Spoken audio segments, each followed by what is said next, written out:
Brutal here at YESSSS Sacramento. Whoa, we have a top 16 contestant. Please introduce yourself to the world. Hi, I'm Ibra. I got top 16 at YESSSS Sacramento, and there's gonna be a Runick Whitewood deck profile. White Forest? White Forest Runick, yeah. Whoa, what made you decide to play this deck for the event, man? Well, actually, it was Pac. Shout out to Pac. Pac, he was working with Vince and Joshua Schmidt because they played at the EUWCQ. They played the deck, and Pac took it and improved upon it. And I basically played his list card for card. And it's pretty good meta call because not a lot of people are making draw right now. And you're pretty comfortable at beating Snake Eye boards because you have some floodgates in the main, you have Baguska, and the boards are pretty outable. And it's really good going first. Like you set up a triple Book of Eclipse and Runick cards, and it's a lot of overwhelming advantage going first too. Okay, before we start the profile, any shout outs?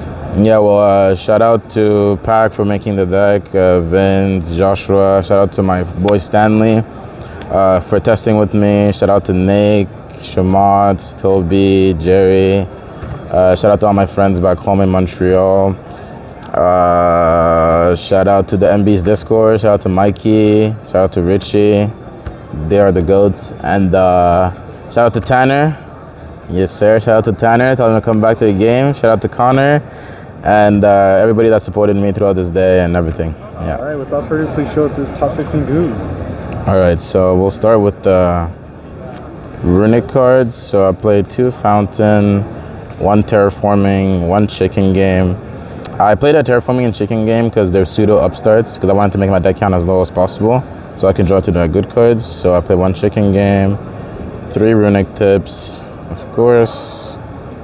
Then I played 3 Freezing, played 3 Slumber, 3 Destruction, 3 Flashing Fire, and then 1 Hammer and 1 Dispelling. I played 17 Runick spells. They're all pretty good. You're just gonna draw them as much as possible. Then that's my supplementary engine. I'm playing Whitewood cards. So I played 3 Sylvie, 2 Russia, 2 LZ, one Rose of the White Forest. This is a trap that it's an E-Tele on your opponent's turn, and you quick synchro into the Book of Moon guy. For those that are like somewhat behind, what does like each one do? Okay, so basically Sylvie, what she does on normal summon is you add a Whitewood spell trap. This is the only target I played, so you can add the trap. Russia, you can special herself when you control a White Forest card, and you can send a spell trap for cost to draw 1 card. And then LZ, she's a pretty good one. You can send a spell trap for cost, summon herself, and search a Whitewood card. So you play these because they're level 4 tuners, these 5, and they work really well with the Runick core because the Runick cores are level 2 and level 4 non-turners. So they make a lot of Synchro 6 and Synchro 8. And she's also the level 2 non-turner. So you usually synchro this and this during your opponent's turn to make the Synchro 6, which is a Book of Eclipse, yeah. So that's the White Forest cards. Oh, I noticed there's another one. The other one's not good. This one? The other one. The other secret rare. I forgot the name. Oh no, I don't play the other secret rare because she's not she doesn't pair well with the Runick cards, and she's also a really big magnet to hand traps. So we decided not to play it. Okay. Then I played 3 Skill Drain. This was the best card in my deck. Going first or going second, you can half break the board, set Skill Drain. Going first, I draw through my whole deck, try to find Skill Drain. And you'll see after in an extra deck, this deck is actually really good at Skill Drain, at playing with Skill Drain because LZ and Russia, they can both send the Skill Drain for cost, and then you play a Synchro 8 that can add it back. So you can add your own Skill Drain and move it back all the time. Then I played for my non-engine, I played also 3 Evenly Matched for going second because I'm just trying to neutralize the board, like even the game state, and then try to overwhelm them with Runick cards. And I played 1 Pot of Desires, 1 Talents, and then triple Upstart. We played this at the end to make the deck a 35 card deck basically with Terraforming Chicken Game, and it makes it really consistent. I don't think I've bricked once throughout the whole tournament. Nice, I think that's the first 35 cards in the main deck. 35 cards. And then for the extra deck, I played, I don't know the names actually, Silvera, What she does is she's a book of Eclipse on summon. You eclipse your whole board of the opponent, and she's also not once per turn, so you can loop it. Rasia, what she does is on summon, you can send a spell trap to search any white forest card. This is the boss monster of the deck. This one's really good. You can, on summon, you can add back any spell or trap. So what was I doing is I would sack the skill drain with, for example, LZ, and I would send the skill drain away, and then I would synchro climb into this one, add it back, and then do the same thing. Because the small ones, this one and Rasia, these two, they have a grave effect where you target a synchro monster, a white forest synchro monster on your board or in the graveyard, put it back in the extra deck, and special themselves from the graveyard. So it's really good because you can always recycle these two. So you can, for example, sack skill drain, make the level 8 add back skill drain, and then the next turn you put her back in extra deck, you summon her again. And that's also how you do the double Book of Eclipse, because you Book of Eclipse them once, you put it back, then you synchro again, you Book of Eclipse twice. So these three are the white forest cards. Then I play Dawn Dragster as a spell trap negate. You can make it with level 4 and Munin, the level 3. So that's how you make Dragster. I played Coral, generic Synchro 6. Zapper Shrimp.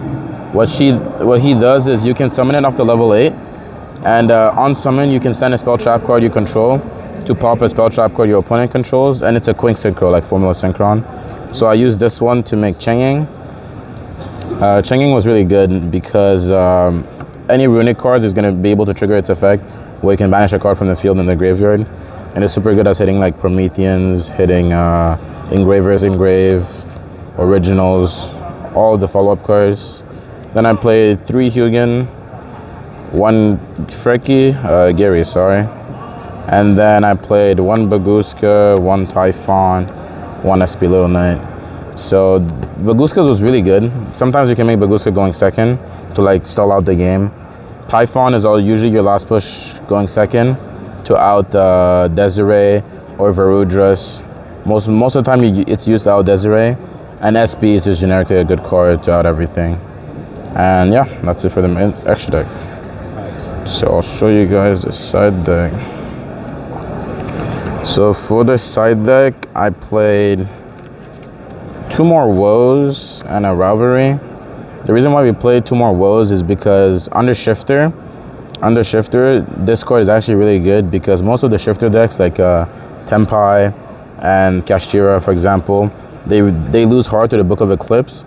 So I played 3 more of them so I can hard draw into it in case I get Shifted so that I can buy me a turn. Then I played 3 Molcharmy. Molcharmy was okay. I didn't draw it too much. The only time I draw it, it got ashed. So I can't say too much about it. I think I'd rather play Phantasme over it. Because at least if it gets ashed, you can use it on your opponents on your own turn. So Molcharmy was okay. I don't think I would play it again though. I played 3 Dark Ruler. Dark Ruler was really good. It helps you break the board. Both side you try to dig for Dark Ruler evenly. Then I played 3 Dogwood, Pseudo Maxi, and I played 3 Emergency Provisions. So, so what this card does is you send spell traps you control to gain 1,000 life points for each spell trap.